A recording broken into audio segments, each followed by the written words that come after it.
diajari berdoa, dan Yesus mengajarkan sebuah doa yang kita kenal, kita lakukan sampai saat ini, yaitu doa Bapa Kami.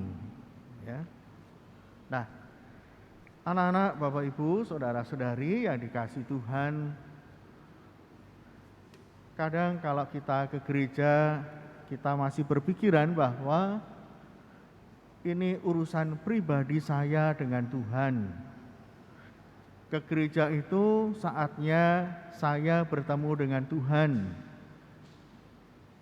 Hanya saya dengan Tuhan. Urusan saya dengan Tuhan. Nah, tentu ini kurang tepat. Karena apa? Karena kita datang ke gereja bersama dengan yang lain. Dan yang lain pun juga ingin bertemu dengan Tuhan. Maka kita perlu membangun kesadaran bahwa ketika kita ke gereja merayakan Ekaristi, ataupun perayaan Ekaristi di lingkungan, di wilayah, atau di rumah-rumah, kita tidak pernah sendirian. Kita selalu bersama dengan umat yang lain. Maka anak-anak, Bapak Ibu, perlu dibangun kesadaran bahwa saya datang bersama dengan teman-teman yang lain, dengan umat yang lain, datang ke gereja untuk menghadap Tuhan, berdoa kepada Tuhan. Jadi kehadiran orang lain itu perlu kita sadari bahwa kita tidak datang sendirian, satu orang, ataupun datang hanya satu keluarga, bertiga, berempat, berlima, atau bertujuh. Tidak. Kita datang bersama-sama. Mengapa kesadaran ini perlu kita bangun? Karena kita datang kepada Allah yang menjadi milik semua. Bukan Allah pribadi kita. Allah itu hanya untuk kita. Tuhan itu hanya untuk kita. Kalau kesadaran ini kurang terbangun, kita hanya memahami bahwa kita sendiri yang datang kepada Tuhan, hanya keluargaku yang datang kepada Tuhan, maka isi doanya semuanya hanya untuk dirinya sendiri atau hanya untuk keluarga. Kita juga harus ingat bahwa ketika kita berdoa bersama-sama, khususnya dalam perayaan Ekaristi, kita juga perlu mendoakan yang lain. Pasti semua punya kebutuhan, permohonan. Maka kalau ada teman, sahabat, atau tetangga yang titip didoakan, itu kesempatan kita. Memang minta didoakan oleh Romo itu baik, tapi juga akan menjadi lebih baik kalau kita juga saling membantu mendoakan. Memang sudah ada kebiasaan, biasanya kalau misalnya membutuhkan bantuan doa akan share ya di grup atau menyampaikan ke saudara yang lain, ke tetangga, ke umat yang lain, mohon bantuan doa. Bagus, itu hal yang bagus. Dan kita yang dimintai bantuan juga harus mengingat itu, mendoakannya. Jangan sampai berpikiran, nanti kalau saya sering-sering mendoakan orang lain, jangan-jangan Tuhan lupa dengan doa saya, dengan permohonan saya. Nanti jangan-jangan yang dikabulkan malah orang lain. Saya tidak dikabulkan. Karena yang saya sampaikan doanya itu banyak sekali. Kita khawatir Tuhan nanti lupa dengan doa kita. Tidak. Tuhan tidak akan pernah lupa.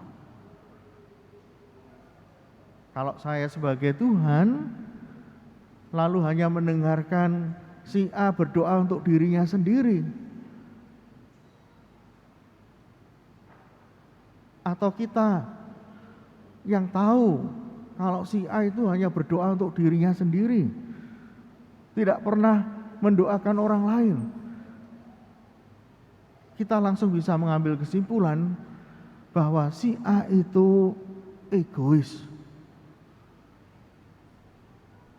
Egoisme itu juga bisa muncul dalam hidup rohani kita.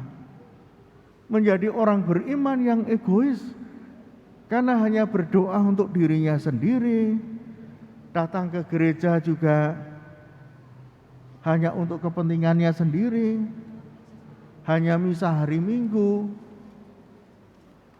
Kalau kita punya perhatian kepada sesama kita, maka kita akan siap untuk membantu orang lain yang membutuhkan doa-doa. Kita juga mendoakan sahabat kita, orang tua kita, warga lingkungan, wilayah paroki. Sekali lagi, bisa didoakan secara pribadi, bisa saat perayaan Ekaristi. Tetapi juga penting bahwa kalau kita membantu orang lain dalam berdoa, bukan hanya dijawab iya, tapi juga hadir ketika ada undangan, misalnya misa arwah di rumahnya keluarga S atau keluarga P, keluarga C, diundang hadir. Kalau kita menjadi orang beriman yang egois, sekali lagi hanya berdoa hari Minggu saja untuk dirinya sendiri, tidak pernah membantu orang lain berdoa, tidak pernah hadir dalam doa-doa di mana kita diundang, entah itu saudara, entah itu kerabat, entah itu lingkungan, entah itu wilayah. Cobalah hadir. Bahwa kita menjadi orang Katolik yang memang saudara. Bapak Ibu saudara-saudari anak-anakku, maka kita diajak untuk berdoa dengan menyebut Allah itu Bapa kami. Artinya Allah untuk kita semua, Tuhan untuk kita semua.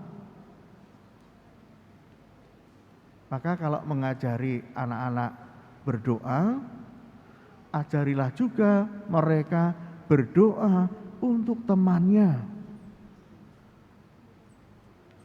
Ajari juga mereka berdoa untuk anggota keluarga yang lain yang sakit. Ajari juga berdoa untuk orang tua, untuk kakek neneknya, untuk kakaknya. Kalau anak-anak sekolah juga berdoa untuk gurunya.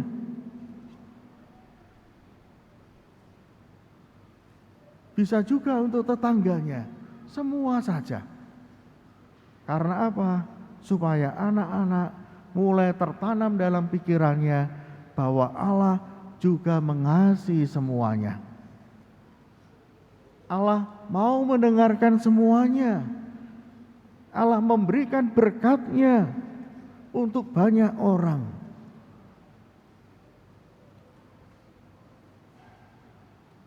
Anak-anak menjadi tidak egois dalam beriman. Mereka tahu, mereka punya tanggung jawab, mereka punya kewajiban untuk mendoakan yang lain. Allah itu baik bagi semua orang. Nah, anak-anak,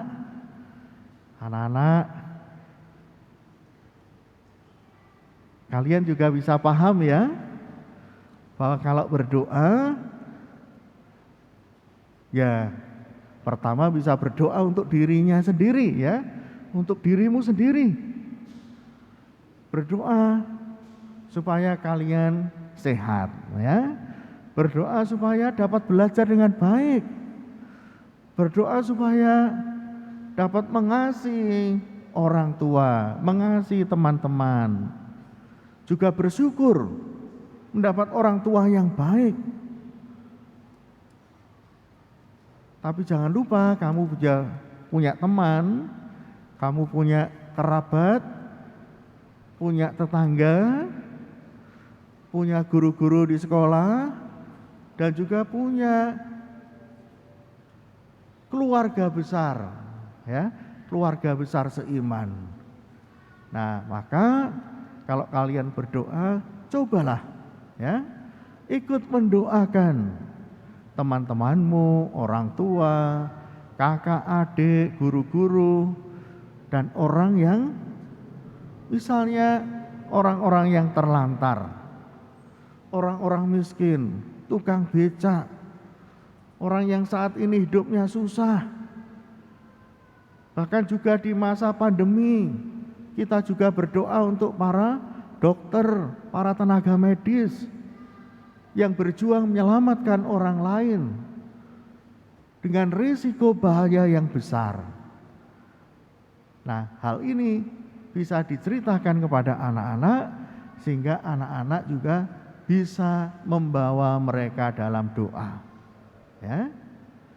Semoga Bapak Ibu Saudara-saudari, hari ini kita diajari untuk berdoa Bapa kami, berarti kita juga harus mengingat saudara-saudara kita yang lain dalam doa kita. Allah Tuhan itu untuk semua orang, bukan hanya untuk diri kita sendiri. Jangan menjadi orang beriman yang egois, tapi jadilah orang beriman yang murah hati bagi semua orang. Kita saling mendoakan supaya berkat Tuhan bisa diterima oleh semua orang yang membutuhkan. Semoga hal ini membuat kita juga terbuka kepada saudara-saudara kita yang lain, umat yang lain, menjadi sebuah komunitas yang saling mengenal, saling membantu, saling melayani, dan juga saling mendoakan. Semoga hal itu bisa terwujud di paroki yang kita cintai ini. Berkat Tuhan menyertai kita.